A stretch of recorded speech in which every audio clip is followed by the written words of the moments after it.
the scientific meltdown over controversial discovery of biblical Sodom and Gomorrah. Everyone agrees something unusual did in fact happen. This is by Christian Today on WND. What everyone agrees on is that something unusual happened at Tel El Hammam, an ancient settlement near the Dead Sea. In a layer of ancient earth, archaeologists claim to have found evidence of an apocalyptic event. Melted rooftops, disintegrated pottery, unusual patterns in the rock formations that can be associated with intense heat. From another 3 to 6 centuries after 1650 BC, the settlement's 100 acres lay fallow.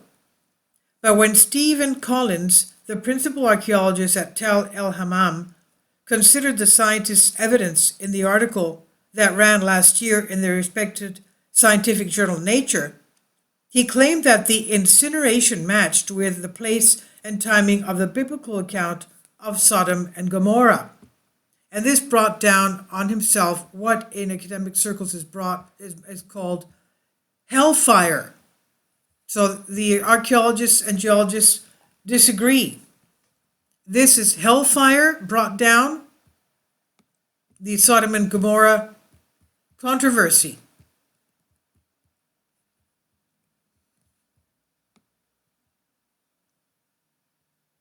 The story of Sodom and its sister Gomorrah, the sister city, is one of the Bible's best known stories. Abraham bargains with God to spare Sodom, even when synonymous with sin, to save its few righteous residents. And the Lord was having none of it. The Lord then rained down burning sulfur on Sodom and Gomorrah. The book of Genesis says, Abraham looks back and sees dense smoke rising from the land like smoke from a furnace. On the face of it, you don't need to be a rocket scientist to see possible connections between Tel El Hammam, but in a real sense you do. Led by Collins, Dean of the College of Archaeology at Trinity Southwest University, 21 experts from 19 research institutions weighed in on Tel El Hammam's remains, concluding that the nature of the destruction suggested a massive airburst or comet. Quote, the proposed airburst was larger than the 1908 explosion over Tunguska, Russia, where a 50-meter-wide bolide, a meteor that explodes in midair, detonated with 1,000 times more energy than the Hiroshima atomic bomb. The scholars, more than half with scientific posts, also claim that the destruction matrix, which they put at around 1650 BC, is highly unusual and atypical of the archaeologist strata throughout the ancient Near East. What was unlike destruction caused by earthquakes or warfare were pottery shards with their outer surface melted into glass. Some bubbled as if boiled, bubbled and melted, building brick and plaster, suggesting some unknown high temperature event. Objects of daily life, carbonized pieces of wood beams, charred grain, bones, and limestone cobbles were burnt like a chalk-like consistency. But last month, Stephen Jarrett, a postdoctoral fellow at the American Museum of Natural History, and R. Scott Harris, a space scientist at Atlanta's Fernbach Science Center, challenged the conclusions of these 21 scholars. Also in Nature, basically hinting that Collins' group confused run-of-the-mill smelting and pottery process with heat from an airburst. A burgeoning group of scientists agree with these two, making much of the fact that Collins School is an unaccredited Bible college. Paul Brederman blogged a Primate's Progress, headlined his take, An Airburst of Gullibility. James Hoffmeyer, Emeritus Professor of Near Eastern Archaeology and Old Testament at Trinity Evangelical Divinity School, in an interview with Religion News Service says, it certainly raises suspicions when an archaeologist makes dramatic claims like this site is biblical Sodom, and that person is not credentialed as we expect. But Hoffmeyer said, as we well know, however, there are highly qualified archaeologists whose minimalist presuppositions draw outrageous negative conclusions about the Bible, and their work is rarely subjected to critical evaluation.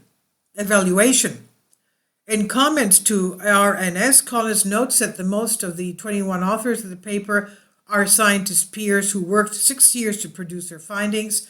He conceded that even if the two critics' claims are valid about the failure to meet the crystallized criteria for extraterrestrial matter, the celestial body that is, it doesn't even touch the melted room, plaster, humans, etc.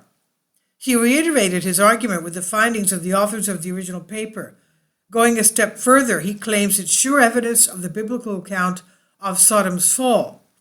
In one of his many video clips, he claims he's walking through the mud brick gates of the city. Quote, "We are now entering Sodom," he says. But besides the causes of destruction, Tal el-Hammam's link to the biblical events has another test that is perhaps more difficult to prove. Its date. The biblical chronology watchdog Answers in Genesis, along with many others such as Bryant Wood, editor of Bible and Spade, are rather candid in putting the fall of Sodom some 2 centuries off. Also, other details of the biblical narrative create issues. Simon Turpin, executive director, speaker for Answers in Genesis, says the only way for proponents of Tal el-Hammam to synchronize it with biblical Sodom is to revise the biblical date of Exodus, embracing a short Israelite sojourn in Egypt, and significantly reduce the lifespans of the patriarchs. Collins has gained traction, at least in the media, and a few scientists and some Bible scholars are telling him to keep looking. Tal el-Hammam is the largest known city of its era in the region, is the best candidate that has surfaced. But the intense criticism from the larger fraternity of scientists includes assertions that some of the original paper's authors have been too quick in the past to identify valids. Science Integrity Digest pointed out that 8 of the 21 authors are founders of the Comet Research Group, which has attempted to show that ancient cities are frequently destroyed by comets and to do something about comets before your city is next, they said. But Hoffmeyer reminds us that scientific debate can proceed without ridicule.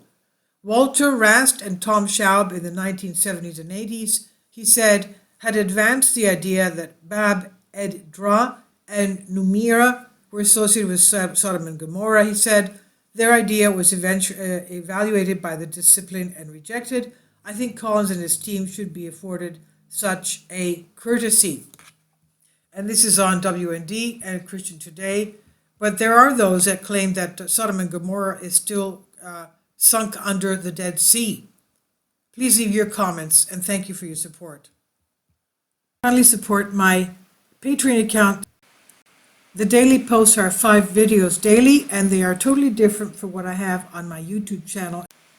Thank you so much for your support and that you find all my content so interesting. You'll find the Patreon account details in the description box below.